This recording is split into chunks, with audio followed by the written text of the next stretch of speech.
Hey there! In this video I will be showing you how I use the most basic markers as watercolors.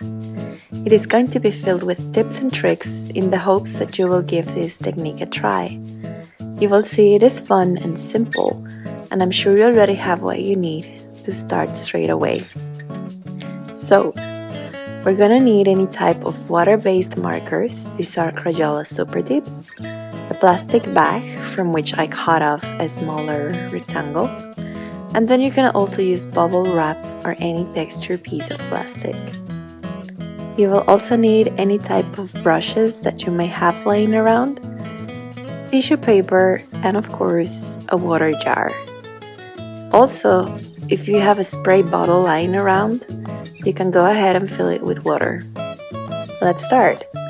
It's a good idea to use clips to fix the page in place to try and minimize paper rippling, which will definitely occur, especially with the next technique, but I will talk about a tip to flatten it back later.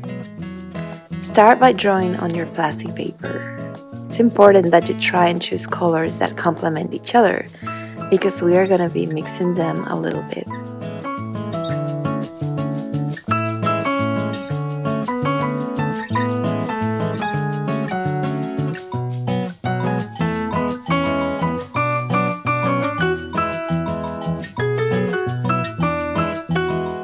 Once you're done, use the bag as protection under your drawing because we will be spraying it all over and you don't want to put any extra water on your journal.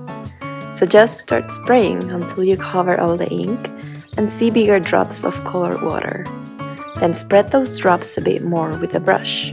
This is where the colors will mix, and as you can see, the mixture still looks harmonious because I chose warm shades that go well with each other.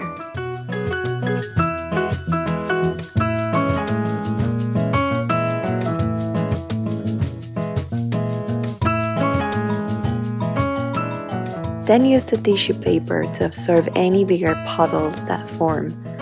And then you're going to carefully lift the plastic to let any extra water drop. Then you can just flip it over your page, making sure that it is in the position you want it to be. Once it's already set over it, you can use your fingers to distribute the ink so that it can cover most areas. After this, which is a very quick step, you can just lift the plastic and let it dry.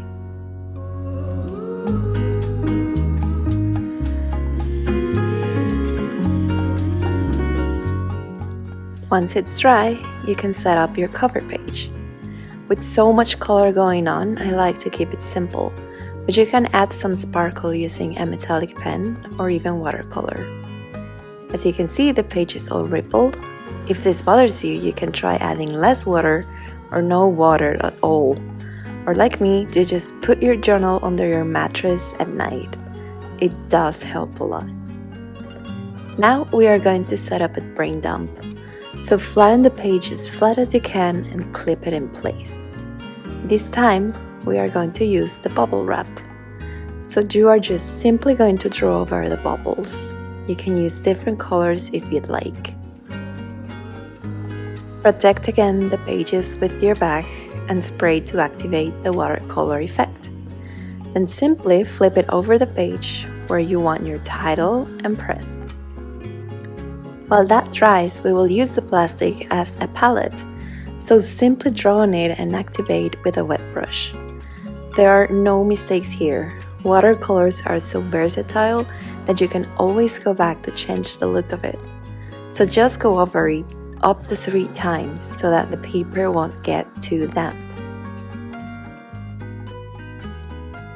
Like before, once it dries, you can add your titles and any other details. Since this is going to be a brain dump, I will just add lines straight from the marker to signal the space where I can write. Back to our other page, we're going to make a habit tracker. It is important that you control the amount of water in the brush. You don't want it too wet or too dry.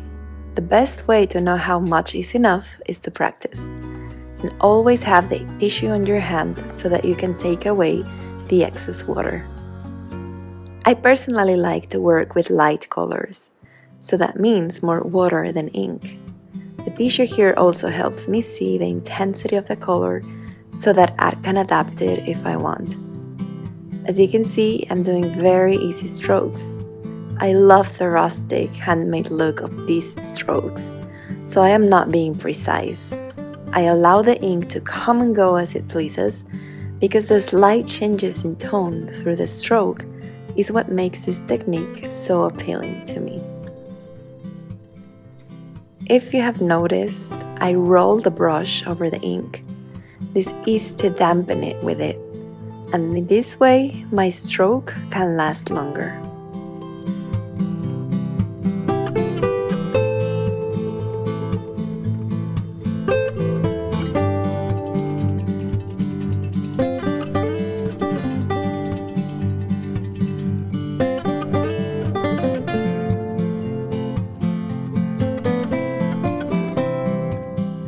And same thing, once it's already dry, you can write over it, and the pen you use won't feather or bleed over it.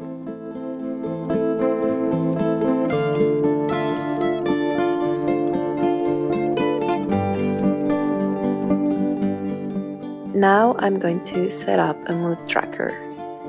Same thing, you will draw an irregular shape for the title, and then I will be drawing like paint shapes, which are going to be filled according to the color code of the moods.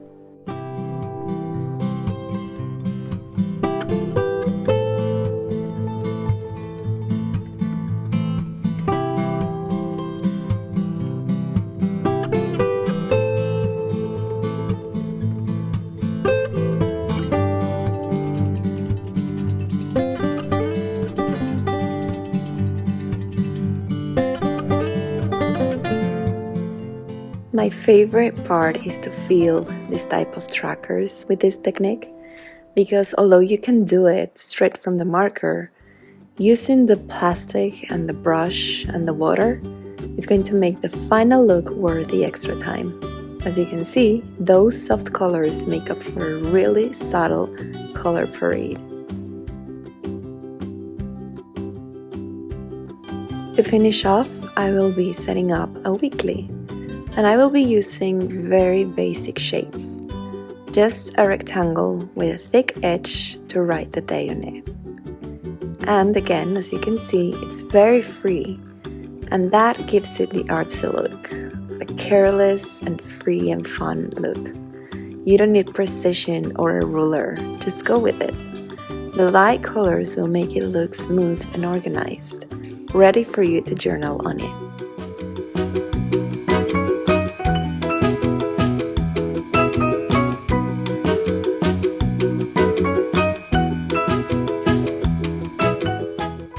And that's it. I really love how it looks and how easy it is.